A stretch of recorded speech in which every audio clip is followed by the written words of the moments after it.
To change your contact information from the home or any Keepical page, navigate to the upper right corner where your name is and select it.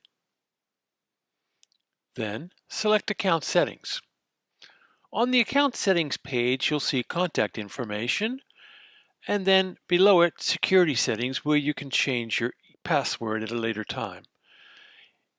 In the text entry box under Contact Information, make the changes you want to the email address, and then move over to the Save button and select it. Notice this warning pop up.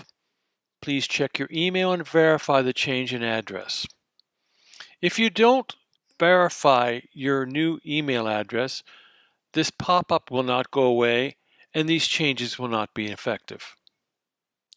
This is what that verify email address looks like that will arrive in your inbox from mail@keepical.com.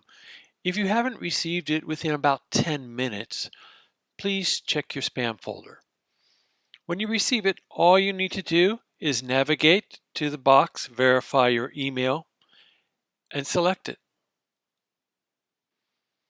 And so that will take you right back to Keepical, and you'll need to use that new email address the next time you log into Keepical.